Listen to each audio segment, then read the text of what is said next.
Hey, salut à tous, bienvenue pour la review de l'épisode 339 qui est sorti donc hier soir si je ne dis pas de bêtises. Pour ceux qui savent pas regarder les épisodes, regardez en haut à droite des passages d'animé que je vais mettre, ce sera écrit, n'hésitez pas à aller faire un tour. Alors épisode que j'ai trouvé tout simplement super, j'espère vraiment que vous aussi, que vous l'avez bien apprécié. C'est honnêtement un de mes épisodes préférés de ces derniers temps. Alors je vais vous expliquer pourquoi, et bien évidemment on va se faire cette review ensemble tranquillou. Alors c'est parti, on commence direct déjà avec du Susanoo contre les Kage. Donc bien évidemment le Susanoo, ou plutôt les Susanoo de Madara. Donc rappelez-vous, la semaine dernière il avait créé 4 ou 5 je sais plus clones par personne, donc par Kage.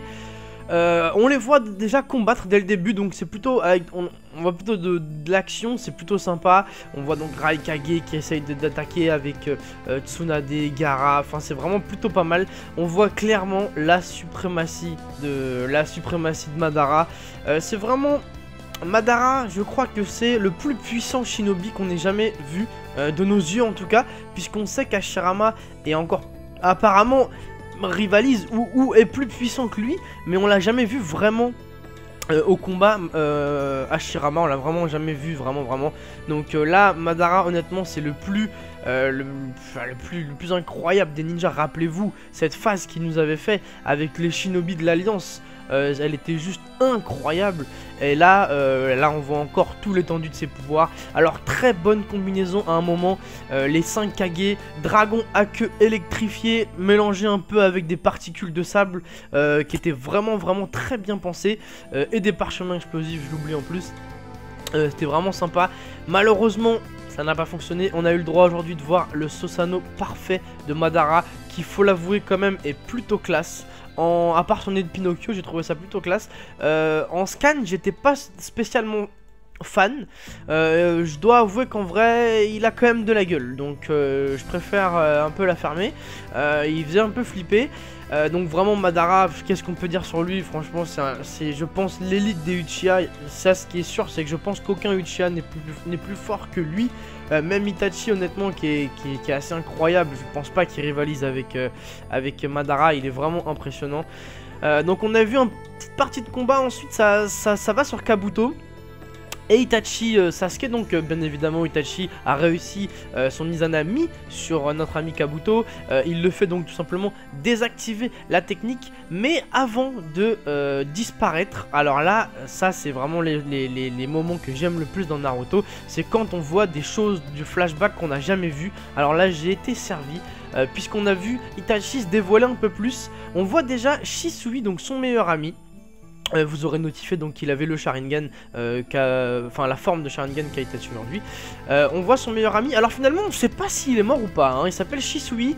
Bon par contre il lui donne son œil comme ça, il se crève l'œil, comme si c'était rien. Bon ça on va passer un petit peu sur ça. On le voit donc lui donner l'œil. Voilà d'où vient son Mangekyou éternel. Enfin bon c'est tout simplement, enfin son Mangekyou tout court, pardon, excusez-moi. Itachi, on savait pas trop d'où il venait. Ben maintenant c'est chose faite. On voit un petit peu les coulisses donc du génocide Uchiha, on peut l'appeler comme ça. On voit les coulisses, donc on a bien vu par contre hein, Sandaime qui était pas d'accord sur ça, parce que c'est vrai que à l'époque où on avait vu cette histoire de décimation, je sais pas si ça se dit, en tout cas de génocide, on avait plus ou moins appris que Sandaime était au courant. Et étant donné qu'on connaissait Sandaime, un petit vieux gentil, tout ça, ça faisait quand même un peu mal au cœur de savoir qu'il avait approuvé cette histoire. Finalement on voit que non, c'est vraiment pas lui, c'est plutôt Danzo, cette petite enflure qui est derrière tout ça. Donc on a bien vu le choix qu'il a laissé à faire à Itachi. C'était assez incroyable comme choix à faire. Et là on voit aussi Itachi qui bien évidemment n'est pas la moitié d'un con, qui avait déjà repéré donc on va l'appeler l'homme masqué, donc pour ceux qui ne suivent pas les scans, l'homme masqué. Et alors ça fait marrant de le voir avec ses cheveux et tout. Du coup on a appris qu'ils étaient donc deux à décimer le clan et pas tout seul comme ce qu'on a souvent cru. Bon on l'avait su hein, qu'il avait été aidé quand Sasuke s'était battu avec Itachi dans leur grand manoir là, on l'avait su mais bon c'était un peu flou. Donc là on sait que c'est l'homme masqué qui a aidé Itachi à faire ce génocide. On voit donc Itachi qui est avec ses parents. Alors là c'est vraiment une scène vraiment touchante. On voit qu'il n'a pas le choix, mais que ça doit être terrible. Et son père en plus qui lui dit qu'il est fier de lui. Ça a dû pour lui en tout cas être assez incroyable. Et donc on le voit raconter toute l'histoire à Sasuke.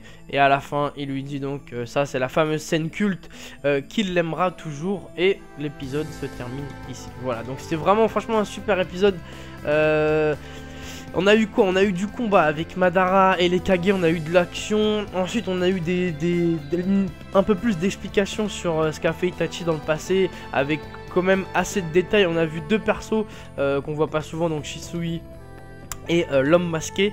Donc voilà, c'était vraiment un très bon épisode. Et pour ceux qui ont remarqué, donc ceux qui ont regardé la preview de l'épisode suivant, étant donné que Kabuto stop l'Edo Tensei, ça veut dire que Madara va donc disparaître. Donc pour ceux qui ne suivent pas les scans et qui n'ont déjà pas la réponse, à votre avis, que va-t-il se passer pour Madara qui lui-même est en train de disparaître? Voilà, donc c'est ce qu'on va voir dans le prochain épisode. Bien sûr, évitez dans les commentaires de spoiler. Rappelez-vous qu'il y a des gens qui ne souhaitent pas connaître l'avenir de Naruto via le manga papier et qui préfèrent attendre les épisodes. Donc évitez de spoiler. Voilà, quoi qu'il en soit, c'était un super épisode. Je l'ai vraiment beaucoup aimé. Et du coup, par définition, j'ai apprécié vous faire cette review. J'espère que vous aussi. Laissez un petit like et tout ce qui va avec, hein, vous connaissez la chanson. Je vous dis à la semaine prochaine. Bon week-end à tous. Salut, ciao.